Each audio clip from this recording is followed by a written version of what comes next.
बालक में आगे चलकर अज्ञान के जागृत होने की संभावना है, बालक में वासना के जागृत होने की संभावना है, और बालक में सुख दुख लाभ हानि जय पराजय आगे चलकर अनुभव करने के लिए बुद्धि जागृत होने की संभावना है। लेकिन ज्ञानवान में यह संभावना नहीं है। बालक में और ज्ञानवान में यही अंतर है कि ज्ञानवान बालक की तरह से आज भी है और कल भी ऐसा ही बालक की तरह से बेफिक्र रहेगा। जैसे सनकादि ऋषि हैं, 5 वर्ष की आयु के बच्चे से बढ़ते नहीं, इतने ही बड़े रहते हैं, कुल 5 साल के करीब करीब रहते हैं। आयु तो बढ़ती है, दिन तो बढ़ते हैं, परंतु उनकी जो बेफिक्री है, निश्चिंतता है, बेधड़की है, उसके हिसाब से तो बिल्कुल बालक ही रहते हैं और शरीर से भी बालक ही रहते हैं, क्योंकि मन का प्रभाव शरीर पर भी पड़ता है। इसलिए सनकादि ऋषि 4 हैं। वो जब वो सृष्टि में ब्रह्मा जी ने प्रकट किए तो उनको कहा बेटा सृष्टि करो, तो चारों कहने लगे कि हम सृष्टि के चक्र में नहीं पड़ेंगे, आप कृपा कीजिए और हमें छुट्टी दीजिए। और चारों चले गए छोड़कर संसार को। तो सनक, सनंदन, सनातन और सनत कुमारी ये चारों घूमते रहते हैं। इस प्रकार ये चारों बालकों की तरह से रहते। तो ज्ञानवान भी अंदर से समझदार होता हुआ भी ऊपर से बिल्कुल इनोसेंस, समझिए कि बस इनोसेंसी तो इनोसेंसी होती है। अब उसको कैसे बताऊं और तुम कैसे समझोगे, परंतु शायद कहीं तुम्हें देखने को मिल जाए। हमें कई महान पुरुषों के चेहरे पर देखने को मिली। वृद्धावस्था में भी वो बिल्कुल बालक की तरह से मधुर, कोमल, निश्चल, बेफिक्र, निश्चिंत ऐसे देखने को मिले कई महान पुरुष। में 1-2 का नाम नहीं बताऊंगा, क्योंकि बिना नाम का ठीक रहता है काम। परंतु ये है बात सत्य कि ज्ञान बिल्कुल एक अंदर से सात्विकता से भी ऊपर की चीज जो है निर्गुणता, उसको व्यक्ति के चेहरे पर ले आता है। इस प्रकार ज्ञानवान करते हुए भी इस संसार का खेल अंदर से अकर्ता रहता है, अभोक्ता रहता है, ऊपर से बालक रहता है, भीतर से समझदार रहता है। और इस प्रकार जीवन मुक्त सुखी सीमा,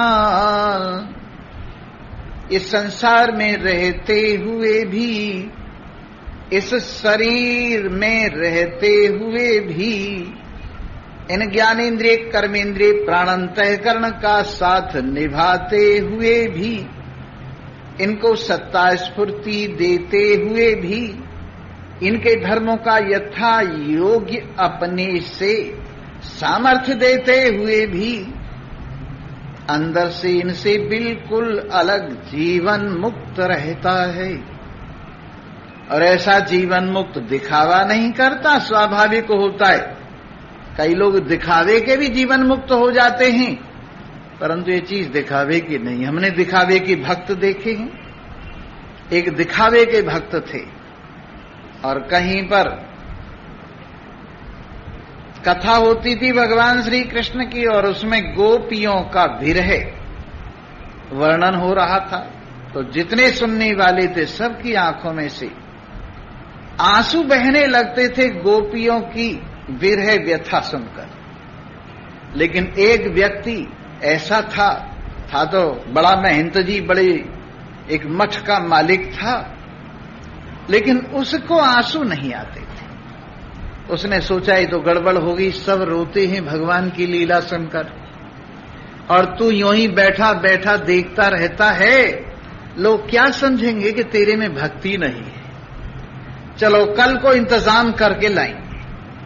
तो दूसरे दिन वो अपने रूमाल में मिर्च थोड़ी सी रख के ले आए, और जब विरह व्यथा का वर्णन होने लगा तो उन्होंने वो पोटली आंखों पर घुमा ली, और जब आंखों पर घुमाई पोटली तो आंखों से आंसुओं की धार बहने लगी। जितने लोग थे कहने लगे कमाल है, कितना इनको दुख है, कितना विरह है इनको। लेकिन पड़ोसी को धसक आ गई और उन्होंने सोचा हो इसमें तो कुछ जादू है, मिर्ची मिर्ची है। तो उन्होंने कथा करने वाले के पास कथा के बाद जाके कहा कि आपके श्रोता बड़े बड़े विचित्र हैं। एक श्रोता तो अपने रूमाल की पोटली में कुछ मिर्ची का पाउडर ही लेके चला आया, और जब कथा होने लगी और सब रोने लगे तो आंखों पे घुमा के वो भी रोने लगे। लेकिन वक्ता भी कमाल के थे, उन्होंने कुछ नहीं कहा। और जब कथा पूरी हो गई तो उन्होंने उनको देख लिया कि हाँ यही सज्जन है वो, और फिर इसके बाद उनको जब कथा होगी तो लंबी दंडवत की। कहने लगे आप ये क्या कर रहे हैं कि आप मेरे गुरु हैं और आपको मैं नमस्कार करता हूं, आपसे मैंने एक शिक्षा ली है। बोले क्या शिक्षा ली है? जिन आंखों में भगवान के प्रेम के आंसू ना आए उनमें मिर्च झोंक देनी चाहिए, ये मैंने आपसे सीखा। तो इस तरह से कई दिखाऊ भक्त होते हैं, ऐसे कई लोग दिखाऊ भी ज्ञानी हो जाते हैं कि वैसे अंदर से तो चाहे कुछ न हो, ऊपर से जीवन मुक्ति की लीला करते हैं, पर ये सब चीज दिखाने की नहीं है।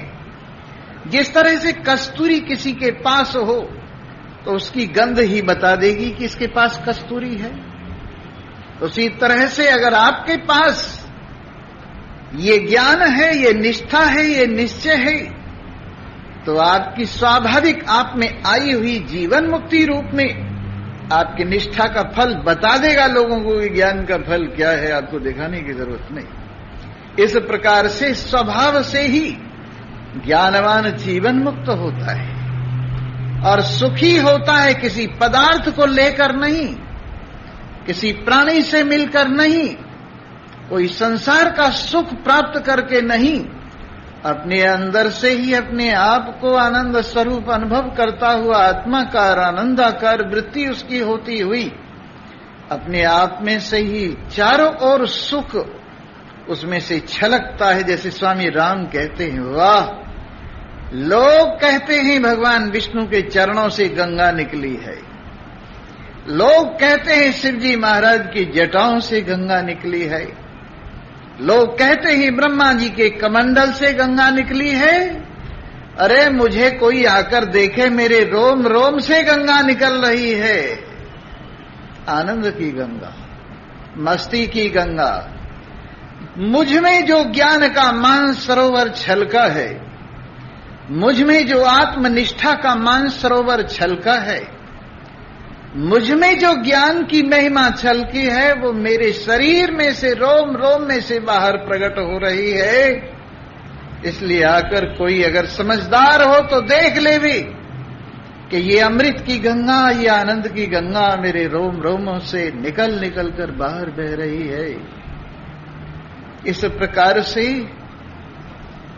ये स्वाभाविक ही सुखी होता है ज्ञानवान और श्रीमान। वैभव गाड़ी में लादे फिरते हैं लोग कि हम वैभवमान हैं, हम श्रीमान हैं। धन सिर पे रखे फिरते हैं कि हम श्रीमान हैं। बढ़िया बढ़िया कपड़े पहने फिरते हैं कि हम श्रीमान हैं। ऊंची ऊंची गद्दियों पर बैठते हैं कि हम श्रीमान हैं। बढ़िया बढ़िया आभूषण पहनते कि हम श्रीमान हैं।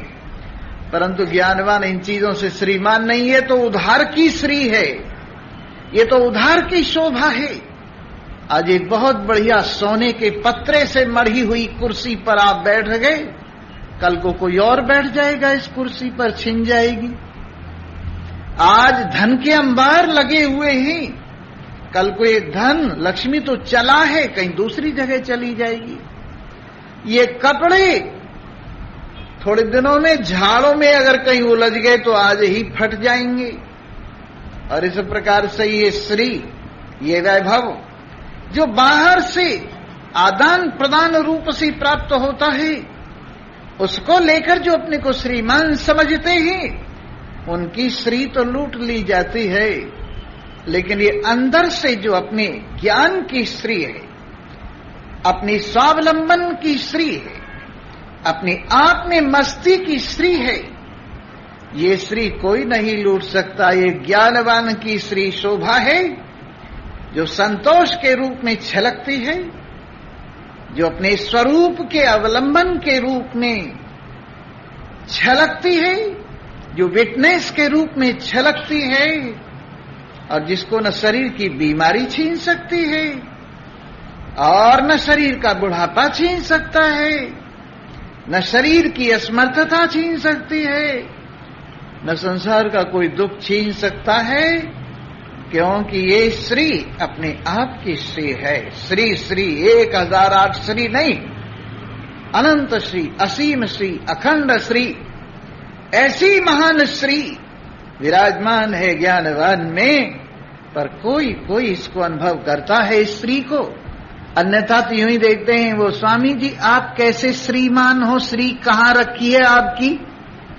मैंने कहा ऐसी बात है, एक राजा आ रहा था और वो राजा अपनी बहुत बड़ी फौज से संयुक्त सवारी निकल रही थी, उसकी आगे आगे गार्ड चल रही थी रास्ता साफ करती हुई। तो महात्मा वो पड़े हुए थे रास्ते में, कहने लगे यहां से हटो, महाराज आ रहे हैं। कहने लगे मैं महाराजा हूं का महाराज, मैं भला हट सकता हूं, वो मेरे से छोटा वाला राजा है, रास्ता इधर से चला जाएगा। उन्होंने कहा तुम समझते नहीं वो कितना बड़ा महाराज है। बोले हम सब समझते हैं, हमसे बड़ा महाराज कौन है। इतने में राजा भी आ गया। वार्तालाप होते होते कहने लगे बाबा जी क्या बात है। बोले कुछ बात नहीं है, तेरे गण झगड़ा कर रहे हैं हमसे। बोले क्या बात है कि जिसको हम यहां से हटा रहे हैं, आपके लिए रास्ता साफ कर रहे हैं। बोले बाबा जी आप ही एक तरफ हो जाओ ना। कि क्यों हो जाऊं, तू ही हो जाना एक तरफ। कहने लगे मुझे तो ये राजा का पार्ट निभाना पड़ता है, मैं महाराज हूं, राजा हूं, मेरे लिए खुली सड़क चाहिए, खुली हुई। कहने लगे मैं महाराज हूं, मेरे लिए खुला जंगल चाहिए और खुली जगह चाहिए, तो एक तरफ को होकर निकल जाना। राजा कहने लगा आप कैसे महाराज हैं, आपके पास में खजाना तो है नहीं। बोले अरे के मूर्खानंद, मेरे पास जो खजाना है वो तुझे नजर नहीं आ रहा। मेरे पास संतोष का खजाना है, मेरे पास तृष्णा नाम की वस्तु स्वप्न में भी नहीं झांकती आकर। इसलिए बोल तेरा खजाना बड़ा है कि मेरा खजाना बड़ा है। आपके पास में रानियां तो है नहीं, मेरे पास में ब्रह्म विद्या की रानी है, मेरे पास में आत्मनिष्ठा की रानी है, मेरे पास में निश्चिंतता की रानी है, मेरे पास में अपने आप में रहने वाली सदा श्री रूप रानी है। कहने लगे आपके पास में सेना तो है ही नहीं, मेरा कोई दुश्मन ही नहीं है। ये तो दुश्मनों के लिए जिनसे खतरा हो वो सेना रखते हैं, मेरा कोई शत्रु नहीं है, तो मुझे सेना की क्या आवश्यकता है। लेकिन आपके पास महल नहीं है, तुझे दिखता नहीं है, नीचे हरा फर्श बिछा पड़ा है, ऊपर नीली छत है, और देख कितना बड़ा मेरा महल है, कोई घुस जाए कोई निकल जाए, किसी को रोक टोक नहीं है।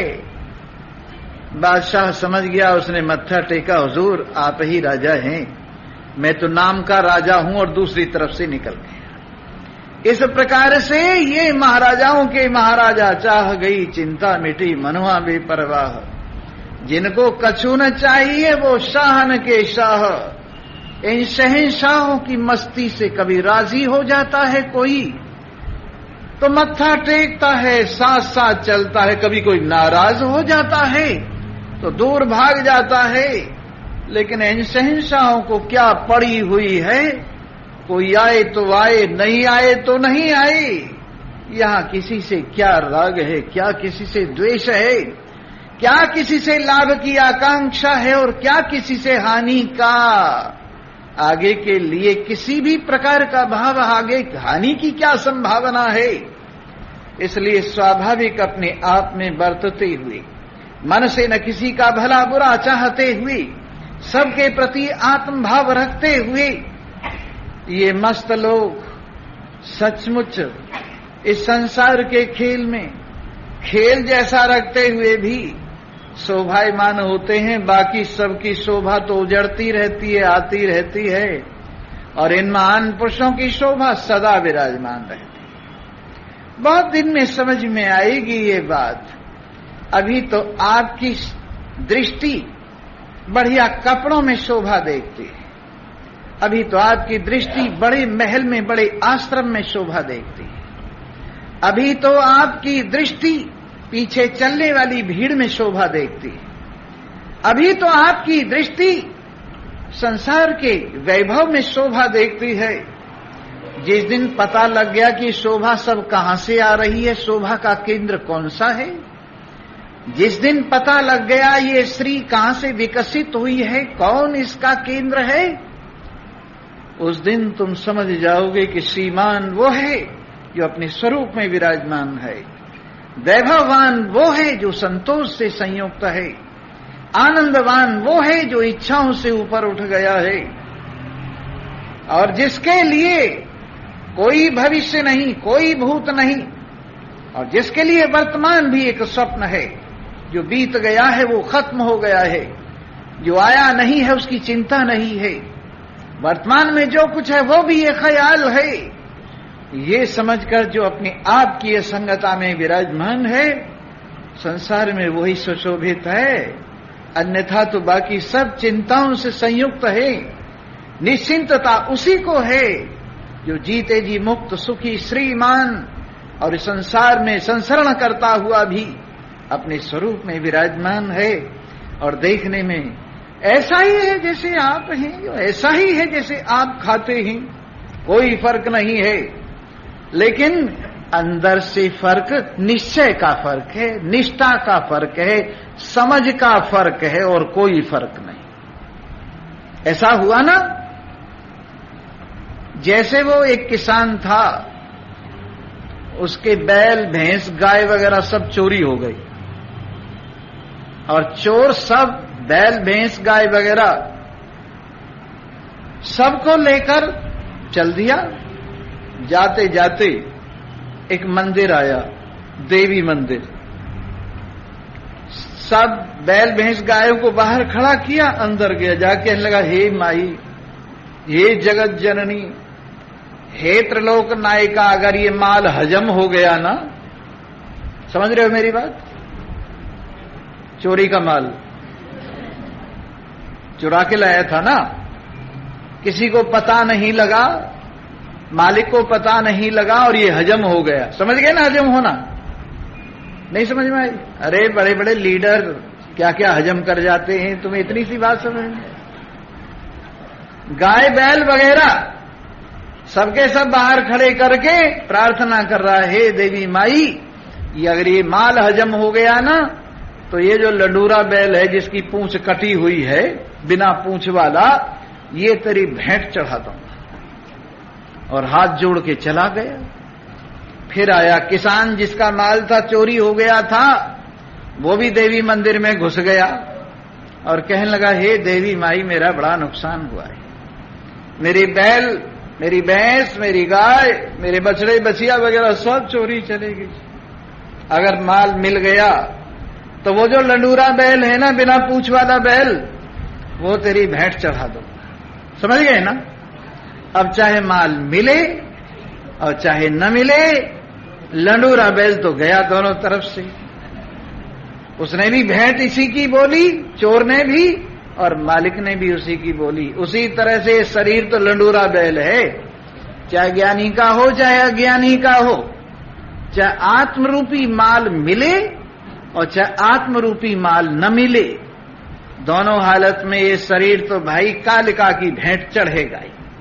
कोई यूं सोचता हो ज्ञानी होने से ये शरीर अमर हो जाएगा, कोई यूं सोचता हो ज्ञानी होने से शरीर में रोग नहीं आएंगे, कोई यूं सोचता हो ज्ञानी होने से शरीर का एक्सीडेंट नहीं होगा, कोई यूं सोचता हो ज्ञानी होने से ये शरीर सदा सुखी रहेगा। वो ना समझ है। शरीर तो प्रारब्ध के अधीन ज्ञानी का भी है और अज्ञानी का भी है। फर्क क्या है? फर्क सुन लो। देह धरे का दंड है, सब काहू को होय, ज्ञानी काटे ज्ञान से, मूर्ख काटे रोए। ये फर्क। देह धरे का दंड है, सब काहू को होय। देह धरे का क्या क्या दंड है? मृत्यु का सामना करना पड़ेगा शरीर को धारण करने से। शरीर के साथ, शरीर के जन्म के साथ शरीर की मौत जुड़ी हुई है, शरीर का बुढ़ापा जुड़ा हुआ है, शरीर के रोग जुड़े हुए हैं, और शरीर के अंदर जो कुछ रगड़ा है सब जुड़ा हुआ है। ये रगड़े के ऊपर कहते हैं स्वामी जी आपका रगड़ा हमें याद रहता है। मैंने कहा बॉम्बे वालों का लफड़ा और हमारा रगड़ा एक ही मायने है, कोई दो अर्थ नहीं है। ये बॉम्बे वाले जो लफड़ा है इनका वही रगड़ा, बस लफड़े या रगड़े में थोड़ा फर्क है। खैर चलो फिर कभी बताएंगे। तो इस प्रकार से देह धरे का दंड है, सब काहू को होय, ज्ञानी काटे ज्ञान से, मूर्ख काटे रोय। ज्ञानी तो ज्ञान से काट देता, समझता है मैं शरीर नहीं, शरीर की बीमारी में नहीं, शरीर की मौत में नहीं हूं, शरीर का बुढ़ापा में नहीं हूं, शरीर का जन्म में नहीं हूं। ये समझ के ज्ञानवान तो ज्ञान से निपटा देता है और अज्ञानी रो धो के निपटा देता है। इन माइयों को हार्ट अटैक बहुत कम होता है और आदमियों को हार्ट अटैक बहुत ज्यादा होता है। उसकी वजह आप नहीं जानते। ऐसा नहीं कि माइयों के हार्ट होता ही नहीं, हार्टलेस है ये। हार्ट तो है इनको, हृदय तो है, परंतु ये अपने दुख को रो धो के निपटा देती है। कोई दुख पड़े, तकलीफ पड़े तो आपस में अड़ोसी पड़ोसियों से इधर उधर बैठकर उसको रो धोकर निपटा देती हैं चर्चा करके। और आदमी क्योंकि आदमी है ना, इसलिए बेचारा आंसुओं को पी जाता है, दुख को हृदय में धारण कर लेता है, किसी को अपनी व्यथा सुनाता नहीं। इसलिए वो हृदय के फेल होने में, हार्ट के फेल होने में गड़बड़ करता है। इसलिए तुम भी अगर कोई ऐसी बात हो तो रो धो के निकाल दिया करो, नहीं तो ज्ञान से निकाल दिया करो। ज्ञान से उसको अपने आप में धारण होने ही मत दिया करो। तो इस प्रकार देह धरे का दंड है, सब काहू को होय। अब ये स्त्रियां माइयां पढ़ने लिखने लगी हैं और ये भी अब हार्ट में छुपाने लगी हैं बात को, इसीलिए इनको भी किसी किसी को हार्ट अटैक होने लगा है। पहले तो नहीं होता, बिल्कुल ही नहीं होता था, अब 1% होता है और आदमियों को 99% होता है। इस प्रकार से देह धरे का दंड है, सब काहू को होय, ज्ञानी काटे ज्ञान से, मूर्ख काटे रोय। इस प्रकार ज्ञानवान, सुनिए महिमा, इसमें न स्त्री की बात है न पुरुष की बात है, इसमें किसी की कोई रू रियायत नहीं, कोई वर्णाश्रम की बात नहीं। कहीं भी कोई हो, राजा हो, रंक हो, भिखारी हो, सेठ हो, कोई भी हो, जिसको ज्ञान हो गया हर हालत में खुशी, जिसको ज्ञान हो गया कहीं भी है वही मस्त है, जीवन मुक्त सुखी श्रीमान, जीते जी मुक्त है, सुखी है, शोभायमान है। और संसार के खेल में यथा योग्य सारे खेल को खेलते हुए भी अंदर से बिल्कुल शांत है, बिल्कुल एसी लगा पड़ा है। जैसे किसी कमरे में एसी लगा दिया जाए, किसी गाड़ी में एसी लगा दिया जाए तो बाहर की गर्मी अंदर नहीं आती, वैसे ही अगर तुम ज्ञान का एसी लगा लो तो बाहर का सुख दुख, लाभ हानि, जय पराजय, यश अपयश तुम्हारे अंदर नहीं आएगा। पर वो एसी हम ही लगा सकते हैं, हर कोई नहीं लगा सकता। खास खास कंपनी है जिनका एसी कामयाब है। इस प्रकार से ये एसी, एयर कंडीशन, ज्ञान का एयर कंडीशन अगर लगा लो तो फिर बाहर की अला बलाएं तुमको कोई भी नहीं चिपटेगी, कोई भी नहीं छुएगी। नाना विचार सुशांतो धीरो विशांति मागतः। जरा गौर करके सुनो, बोलो सच्चिदानंद। देखो सिर नीचे को मत रखो, न निगाह झुका के जियो। कैसे जियो? न सिर झुका के जियो, न निगाह झुका के जियो, सिर उठा के जियो, निगाह उठा के जियो। तुम कथा में भी सिर नीचे कर लेते हो, निगाह नीचे कर लेते हैं, ये कोई जीना है क्या? इसलिए सिर उठा के जियो, निगाह उठा के जियो, मन उठा के जियो, जियो तो सुख से जियो। इस प्रकार नाना विचार सुशांत हो। मैंने इसलिए तुम्हें जगाया है कि खास बात कहने जा रहे हैं। अनेकानेक विचारों से थक जाता है आदमी। भक्ति करूं कि कर्म करूं कि ज्ञान में जाऊं कि योग करूं, समझ में नहीं आता क्या करूं। अब यहीं देख लीजिए कितनी प्रवृत्तियां होती हैं। अब उन प्रवृत्तियों को देखकर आदमी यूं सोचता है ऊपर वाले माले पे जाऊं, 5वें माले पे जाऊं, या 4थे माले पे जाऊं, या 3रे माले पे जाऊं, या दूसरे माले पे जाऊं, या सड़क पर खड़ा रहूं। इस प्रकार से ये कितने विचारों का मेला हो गया। अब इस विचारों के मेले में अब आदमी देखता है इसमें कौन सा ठीक है। योग ठीक है, भक्ति ठीक है, कि ज्ञान ठीक है, कि ज्योतिष ठीक है, कि संगीत ठीक है, कि पहलवानी ठीक है, कि डॉक्टरी ठीक है, क्या क्या ठीक है। अनेक विचारों का मेला है। इस अनेक विचारों के मेले में जिसने अपने को संभाल लिया और ये सोच लिया ये सारा मेला बाहर बाहर है, अंदर तो मैं एक रस परम शुद्ध सच्चिदानंद ब्रह्म हूं। ये लहरों का मेला है, पानी का मेला नहीं। ये किसका मेला है? लहरों का मेला है, पानी का मेला नहीं। पानी अकेला है, पानी अकेला है। इस सारे संसार के मेले को ऐसा अनुभव करो, लहर लहर लहराए देखो ये लहरों का मेला, लहर लहर लहराए देखो ये लहरों का मेला। बन बन बिगड़े फिर बन जाए पानी एक अकेला, बन बन जाए फिर बिगड़े ये पानी एक अकेला। लहर लहर लहराए देखो ये लहरों का मेला, लहर लहर लहराए देखो ये लहरों का मेला। बन बन जाए फिर बिगड़े पर पानी एक अकेला, लहर लहर लहराए देखो ये लहरों का मेला। पूरा संसार लहरों का मेला है। लहरें उठ रही हैं, किनारे की ओर जा रही हैं, किनारे से सेंटर की ओर आ रही है। कितनी लहर हैं, कितनी लहर हैं, बाहर की ओर भीतर की ओर आने जाने वाली लहरें।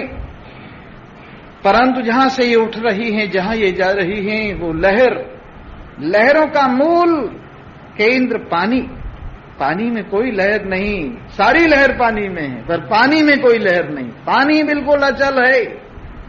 पानी न इधर होता है न उधर होता है, पानी पानी है। लहर आए तब पानी, लहर न आए तब पानी, लहर किनारे की ओर जाए तब पानी, किनारे की ओर से बीच में आए तो पानी। पानी में कोई फर्क नहीं है।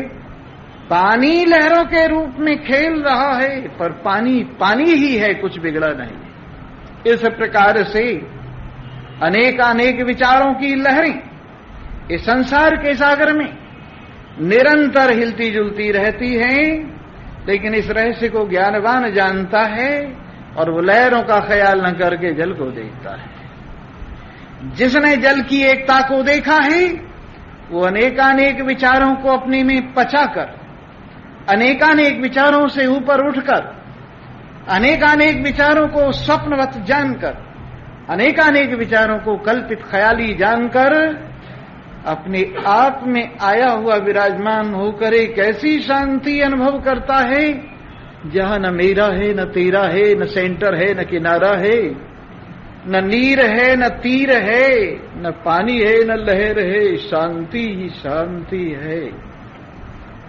ऐसे अपने स्वरूप में विराजमान होता है। न वाद है, न विवाद है, न पक्ष है, न विपक्ष है, न द्वैत है, न अद्वैत है।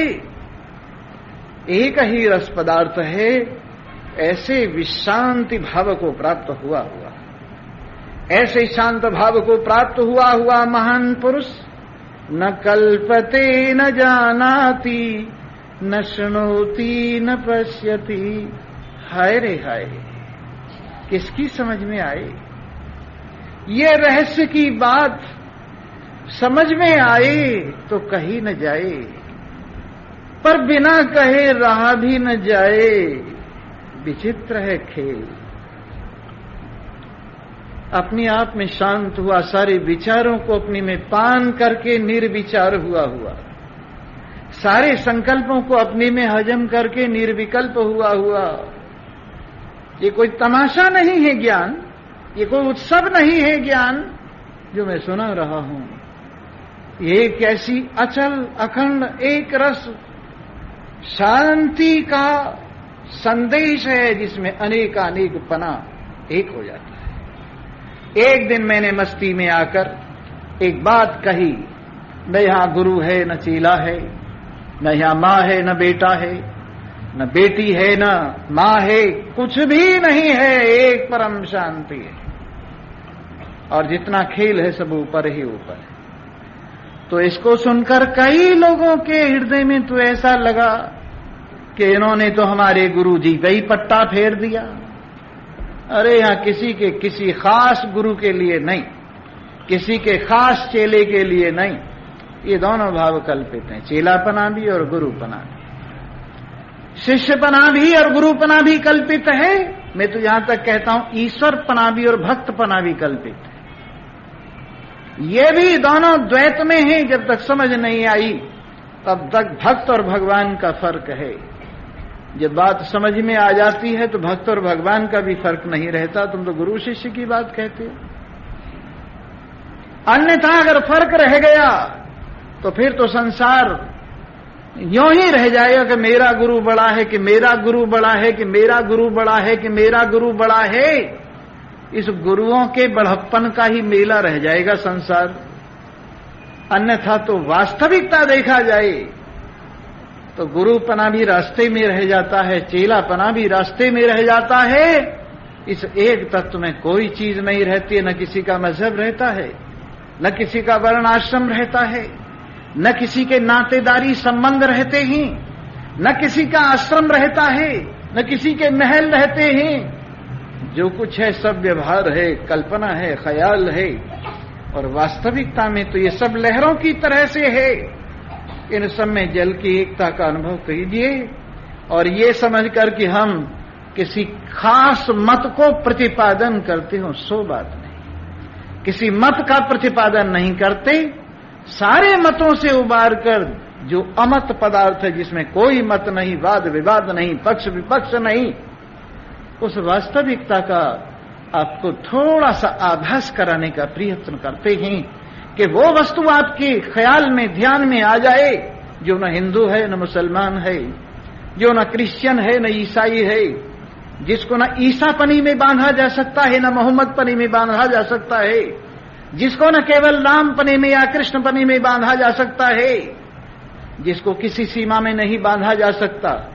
ध्यान के लिए लोगों ने अपनी अपनी नाम और रूप की कल्पना जिसमें कल्प ली है, पर वास्तव में जो निर्विकल्प पदार्थ है, उस एक पदार्थ को जिस पर ईसाई भी मौन है, मुसलमान भी मौन है, जैन बौद्ध भी मौन है, और सारे जहां पर चुप हो जाते हैं, वाद विवाद जिनके सबके शांत हो जाते हैं, उस पदार्थ को थोड़ा सा आभासित करने का प्रयास किया जाता है। और वो तभी संभव है जब तक द्वैत का खंडन नहीं होगा, अद्वैत का मंडन नहीं होगा। अद्वैत के मंडन में द्वैत का अपने आप खंडन हो जाता है। कोई द्वैत से दुश्मनी नहीं है, परंतु अद्वैत को दर्शाने के लिए द्वैत का मिथ्यापना दिखाना परम आवश्यक है। जब तक द्वैत का मिथ्यापना अनुभव नहीं कराया जाएगा तब तक अद्वैत का साक्षात्कार नहीं होगा। इसलिए नाम रूप का बाध करके मिथ्यापना जानकर जो सच्चिदानंद ब्रह्म है उसकी एकता सभी वेदांत के शास्त्रों में निर्दिष्ट हुई है। इस प्रकार जो इस वास्तविकता में टिका है उसकी कल्पना शांत हो गई है, उसकी बुद्धि जानने की चेष्टा शांत हो गई है, उसके कान सुनने की चेष्टा शांत हो गई है, उसकी देखने की चेष्टा शांत हो गई। देख रहा है पर कुछ नहीं देख रहा है, अपने अतिरिक्त तो कुछ नहीं देख रहा है, सुन रहा है अपने अतिरिक्त तो कुछ नहीं सुन रहा है, जान रहा है पर अपने अतिरिक्त तो कुछ नहीं जान रहा है, सोच रहा है पर अपने अतिरिक्त तो कुछ नहीं सोच रहा है, ये सब अपना ही स्वरूप है, अपनी से अलग कुछ नहीं है, ऐसा निश्चय करके ज्ञानवान मौन हुआ हुआ सुशोभित होता है। इन्हीं शब्दों के साथ सबको धन्यवाद है। आइए एक भजन सुनिए और भजन सुनकर अपने अपने घर जाइए।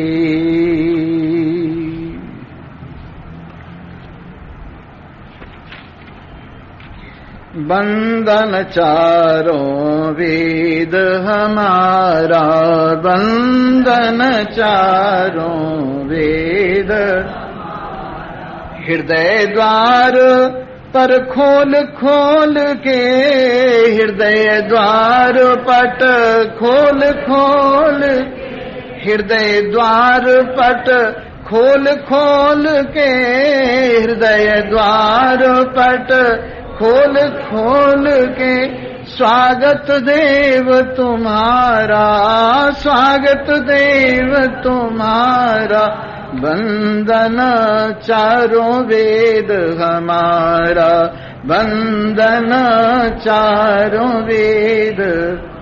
आओ आओ तिमिरी भगाओ, आओ आओ तिमिरी भगाओ, हृदय मध्य पधारो, हृदय मध्य पधारो, महावाक्य को घोष सुनाओ, महावाक्य घोष सुनाओ, दुर्बलता सब जारो, बंदन चारों वेद तुम्हारा, बंदन चारों वेद तुम्हारा। कर्म उपासन ज्ञान त्रिवेणी, कर्म उपासन ज्ञान त्रिवेणी, है प्रयाग उजियारो, ब्रह्म रूप चतुर्मुख सुंदर, ओम नाम विस्तारो, बंदन चारों वेद तुम्हारा, बंदन चारों वेद तुम्हारा। सूरज चांद सितारे जैसे, सूरज चांद सितारे, प्रगटन ईश समारा, प्रगटन ईश समारा, धरा धाम का सभी अंधेरा, धरा धाम का सभी अंधेरा, दूर नाथ करी डारा, बंदन चारों वेद तुम्हारा, बंदन चारों वेद तुम्हारा। बुद्धि तत्व विकसन हित तुमसे, बुद्धि तत्व विकसन हित तुमसे, जग को मिले सहारा, जग को मिले आदिवाणी कल्याणी बंदन, आदिवाणी कल्याणी बंदन, सबके आप निवारा, बंदो चारों वेद तुम्हारा, बंदन चारों वेद तुम्हारा, बंदन चारों वेद। सर्वे भवन्तु। बहुत ही सुंदर एक बात अंत में बताई गई थी, और वो ये बात थी, लहरों से प्रताड़ित कोई तिनका अगर किनारे पर लग जाए और लहरों के प्रहार से छुट्टी पा जाए, तो उस तिनके की शांति का आप अंदाज लगाइए, अनुमान कीजिए। उसी प्रकार अनेकानेक विचारों से प्रताड़ित मन जब आत्मनिष्ठा के किनारे पर लग जाता है और सभी प्रकार के विचारों की प्रताड़ना से बच जाता है। वाद विवाद, पक्ष विपक्ष, संकल्प विकल्प, ये सब अलाएं बलाएं जब किसी के मन को छूती तक नहीं है,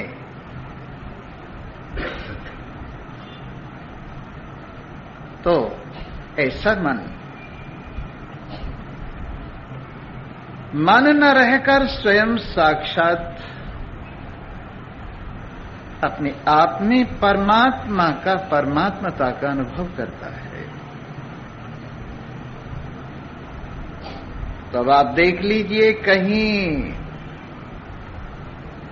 विचारों की, संकल्प विकल्पों की, वाद विवाद की, पक्ष विपक्ष की, संप्रदाय इत्यादि की भंवर में तो आपका मन चक्रित नहीं हो रहा।